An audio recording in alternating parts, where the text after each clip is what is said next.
Rock concerts have always been known as violent, chaotic places full of degenerate behavior that would make your Aunt Margaret cry. And violence at shows has always been part of the fun. Damages to property and bruised limbs are some bands' selling points. But as fun as a rambunctious crowd can be, there have been a few times where it got a little bit out of hand. From destroyed venues, burnt down stages, many a thrown chair, vandalized cars, chaos in the street, and entire festivals demolished, some rabid concert goers have had a little bit too much fun, and that is exactly what we're going to talk about today in the 15 worst riots in rock and roll. Some of these are infamous and you definitely know them. Some of them have been forgotten over time, but all of them, I can promise you, are fucking stupid. Trigger warning, this video is full of retards. So headbang the like button, stage dive onto the subscribe button, and windmill the video to your friends. And if you're a fan of this channel, consider signing up for my Patreon. That's right, Why It's Metal is now on Patreon, where for only $1 a month, you can get all of my videos ad-free, uncensored, with longer music clips from featured artists. Plus, each membership really helps me toward my goal of creating a life-size Godzilla to invade Canada. And now let's go over the 15 worst riots in rock and roll. Number 15, System of a Down's Hollywood Riot. Our first riot of the day was no crazier than a modern-day Portland protest outside of a Starbucks, but it is still a fun one. In 2001, one of the hottest up-and-coming bands were the political rock weirdos System of a Down, who were just about to release their legendary album Toxicity. That album that even when you listen to it now makes you feel like you're late for class. To celebrate the release, the band threw together a last-minute surprise free show for their fans at a parking lot near Capitol Records in Hollywood, California. Wasn't that nice of them? Well, the band may have been a bit too humble about their popularity at the time, because what they thought would be about 3,000 kids in a parking lot ended up being about 8,000 people flooding the streets of Hollywood. Due to there being way too many fucking people, the fun police showed up in riot gear, and just before System were about to take the stage, the police pulled the plug on the event. Frontman Serge tried to tell the rowdy audience what was going on, but the police had turned off his microphone, which was really fucking dumb. Turns out metal fans don't like it when police shut down their shows. Who knew? We were there ready to play,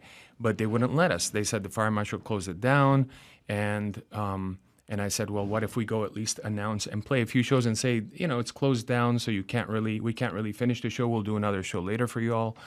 They said, no, you can't do that. The police will arrest you if you try to go to the stage. And we're like, okay, well, are they going to announce that, you know? Like, nobody announced. So I called the guys over and I said, let's get arrested even better. You know, like, fuck it, right? Let's do this. And then my lawyer came in and was like, you know, everyone here is going to sue you after too. You know, and I'm like, yeah, maybe not. But that turned into a riot because actually no one got up and announced, not the promoter, whoever was putting on the event, etc.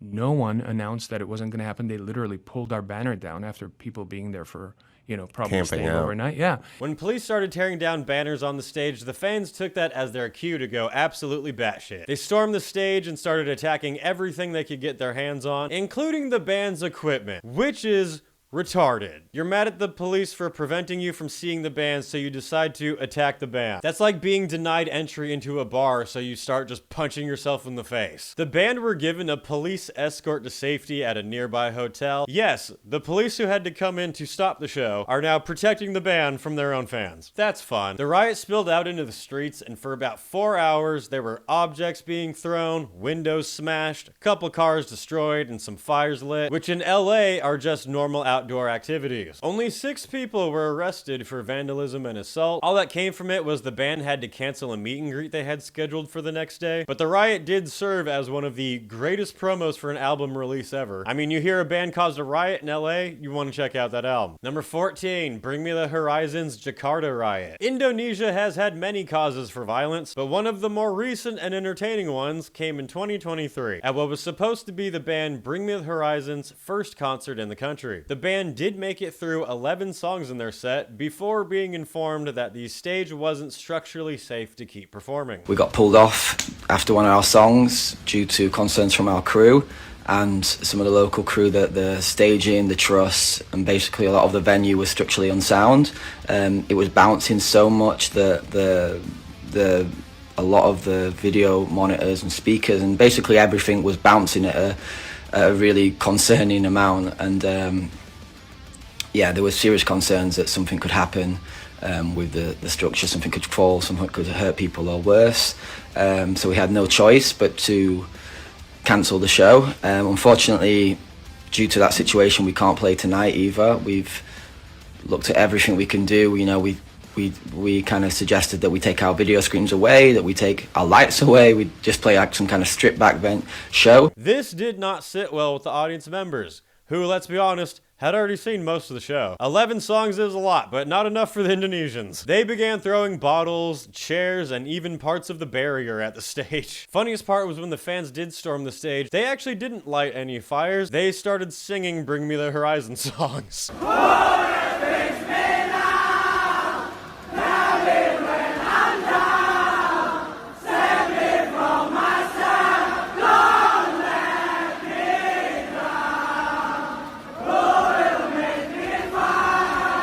What a lighthearted riot. This civil unrest only lasted about 30 minutes till the police showed up with sticks and told everybody to go home. Only some barriers and stuff around the venue was damaged. Nothing too bad, nobody was even arrested. Man, Indonesia, you need to riot better. Number 13, Alice Cooper's Toronto riot. Whenever there's a list of crazy old rock and roll stories, you can guarantee Alice will be on it. The man practically owes his career to the term "there's no such thing as bad publicity." So being able to cause a riot just by getting sick is just another notch in the belt for him. In 1980, the legend was supposed to play a headline show in Toronto when just moments before start time, it was announced Alice would not be performing. Alice and his team claim he had suffered a horrible asthma attack right before the show, but with no official word going out, fans assumed that he was just being a dick. The fans had already been waiting several hours, so as was customary at the time, everyone decided to flip shit. It seems that in a time before you could rant on Twitter about your problems, people took to just public violence. The fans tore down banners, ripped out seats, started wrecking the band's gear, and starting fights that spilled out into the streets. As the fists flew, the crowd turned that rage on fucking anything they could get their hands on. Imagine you're there ready to see Alice Cooper, and then you hear, "Oh, what? The show's canceled, but I really wanted to see him." And then next thing you know, someone's punching you in the face. 200 police officers descended on the venue to fight the mob. In the end, the venue suffered over $100,000 in damages, and 30 people were arrested, which really makes me jealous that my sicknesses don't cause riots. I wish I had that kind of power. Number 12, Metallica's Indian riot. Something about metal bands playing countries for the first time tends to result in chaos. Metallica were billed to play India for the first time, and tickets were not cheap. I mean, Metallica tickets are already expensive. For fans in India, that's like a year's salary for many of them. So those hardworking people were especially pissed off when just a few hours before the concert, promoters announced that it was being canceled due to technical issues. The technical issues being a security barricade that had collapsed and was apparently impossible to fix, I guess. Many of these fans really had saved up all year or longer and had traveled from all over to get to the show. For some of them, this would have been the only rock concert they'd ever see. And just moments before it's supposed to start, it's canceled. As is expected, the fans immediately stormed the stage and started breaking everything. Sound equipment was destroyed, chairs went flying everywhere. But what really makes this riot interesting is that 4 people ended up being arrested, and those were the concert organizers. The Indian police had claimed the organizers tried cheating fans out of their money and didn't provide enough warning to the concert's cancellation. Fans initially complained about not receiving refunds, but it seems like the government stepped in and made them do it. Metallica have since performed in the country with a promoter that wasn't dumb. Number 11, Rage Against the Machine's DNC riot. To be fair, this one makes for a great concert DVD. In the year 2000, the presidential election was underway, and the Democrats were hosting a big convention at the Staples Center in Los Angeles, California. And Rage Against the Machine were growing very quickly in their careers. The band performed a protest concert just outside the DNC,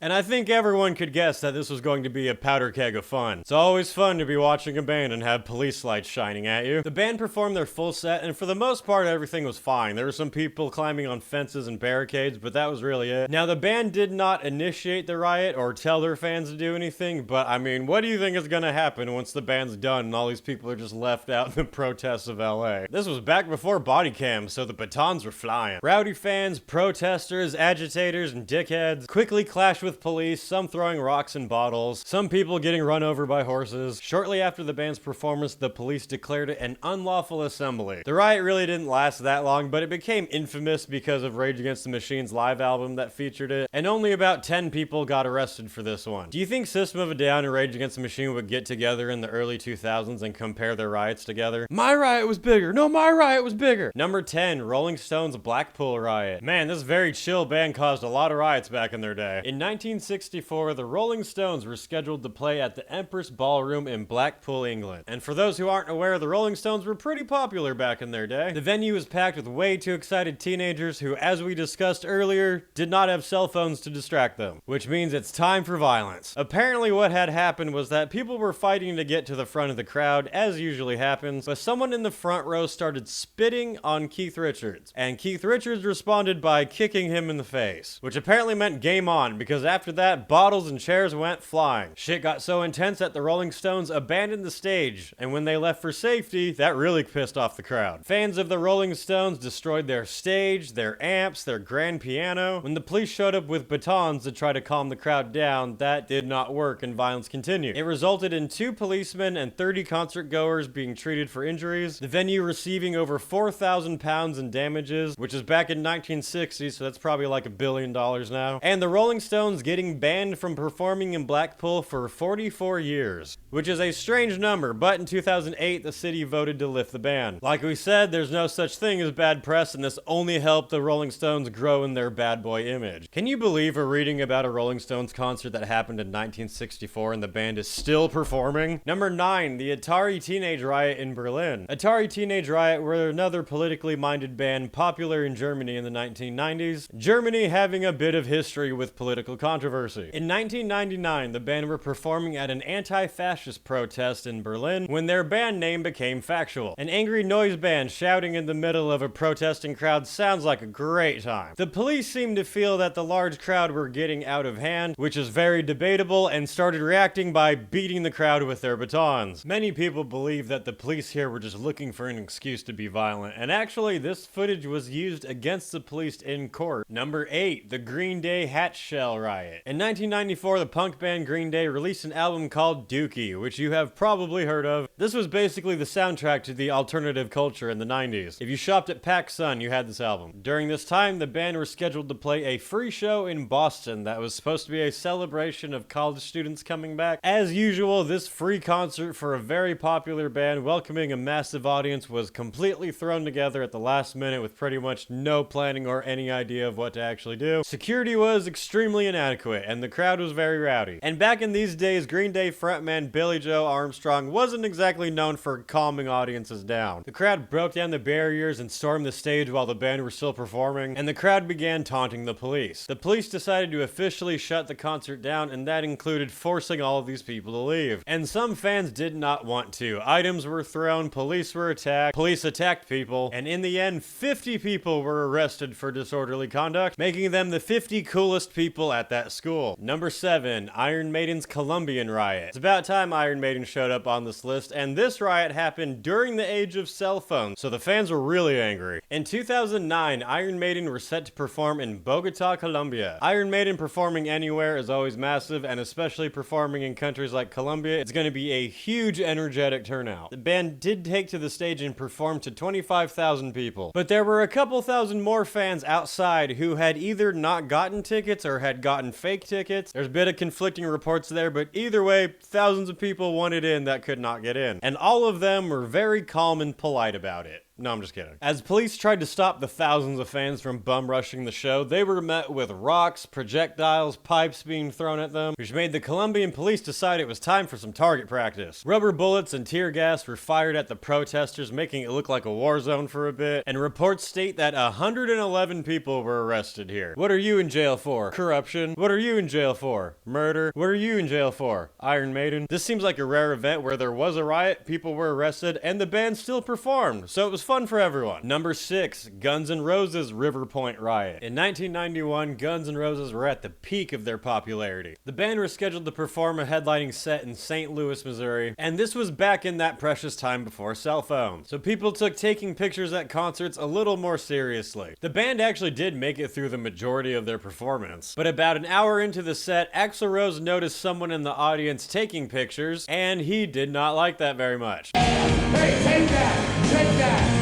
Now, get that guy and take that! Yes, this is that infamous time when Axl Rose dove into the crowd and fought someone over a camera. Well, thanks to the lame-ass security, I'm going home.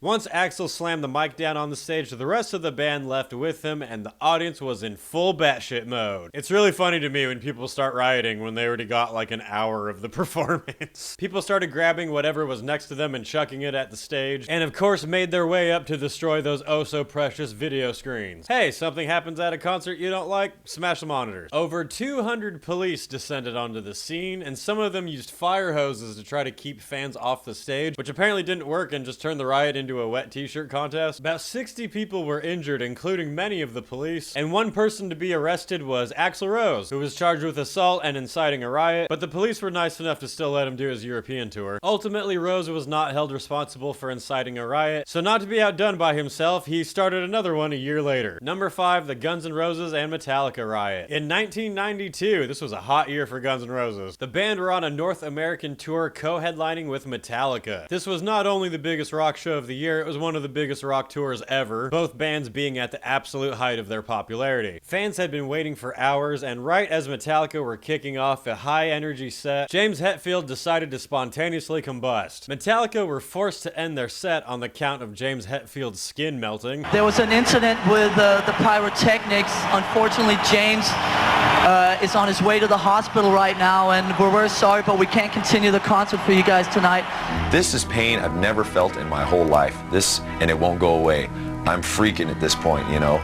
He was quickly rushed to the hospital, and the fans were left waiting. This opened the door for Guns N' Roses to take to the stage and save the night with an amazing performance for the fans. And Axl Rose decided to walk through that open door and take a shit. Reports state that fans had to wait almost 2 hours between Metallica leaving and Guns N' Roses taking the stage. And once again, the band did perform the majority of their set, but about 50 minutes into this one, Axl decided that his voice was feeling too rough and he wanted to go to bed early. The band suddenly leaving with almost no explanation to the crowd definitely ruffled some feathers in the audience. The fans destroyed this place. Merch and vendor booths were raided. Pretty much every piece of glass that could be found was smashed. The violence even spilled out into the streets where cop cars were overturned. Fires were set both inside and outside the venue. And of course things were looted. People started stealing some of the band's equipment. A lot of free Metallica shirts went out that day. It was estimated that some 2,000 people took part in the riot, with over $600,000 worth of damages done. Not bad. With 12 of them getting arrested. Pretty good numbers. So fans might not have seen the full sets from the band, but that is a show they will definitely never forget. Number 4, the Erie Canal Soda Pop Festival riot. The first festival fuck up on this list is thanks to the Erie Canal Soda Pop Festival, which took place on Bull Island, Illinois in 1972. This festival was a fucking disaster. This is back in the day when people thought music festivals meant like 30 guys could just put a stage up in a field and go, oh, it'll probably be fine. Everything about this festival was in short supply.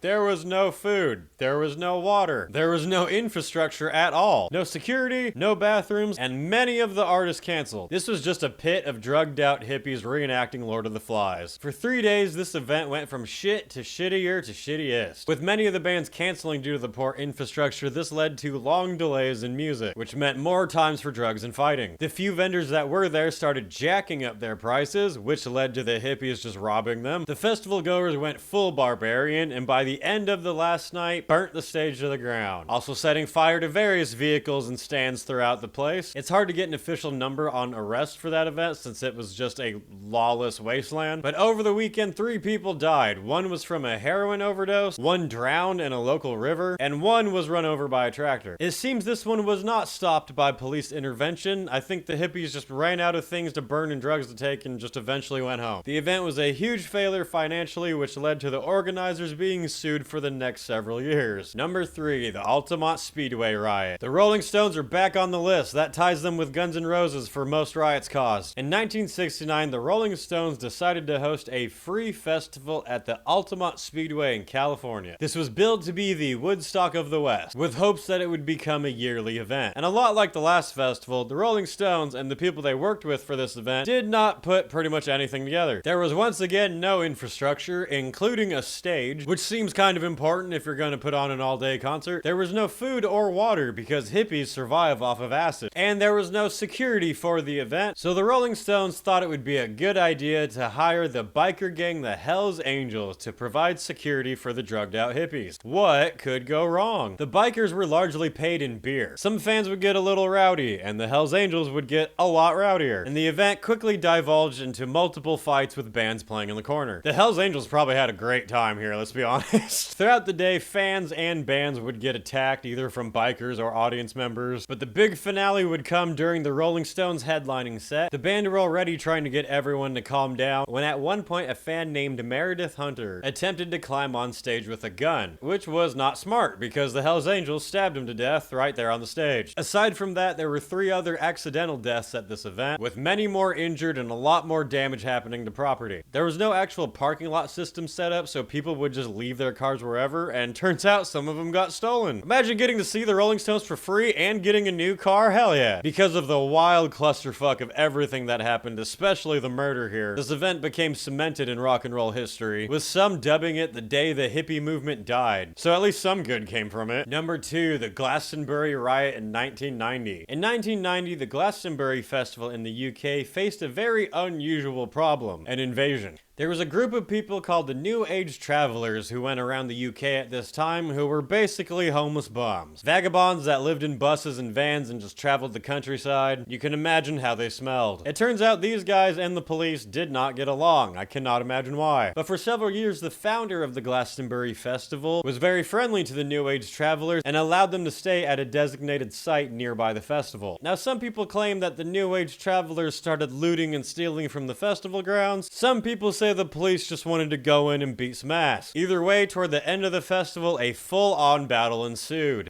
The travelers who felt they were being abused started attacking the police, so the police started attacking back even harder. This became known as the Battle for Yamon's Bridge. Yes, it has a name. Travelers fought with a battalion of police like it was Lord of the Rings, with the festival organizer stating that it got so out of hand he was worried the crowd would burn down the main stage. The hippies eventually got their asses kicked, with 235 of them being arrested and an estimated £50,000 worth of damages. This event led to the festival taking a year off, and when it came back, it explicitly stated that the travelers were never welcome back again. Goddamn hippies. And the number 1 worst riot in rock and roll history, Woodstock 99. You all knew it was coming. No one should be surprised at this entry. Woodstock 99 is nostalgia put into one weekend. Sold as the 30th anniversary to the legendary Woodstock Festival, the big hippie, peaceful, happy, fun time. But in 1990, it was coming back with a far better lineup and far worse infrastructure and way more expensive prices.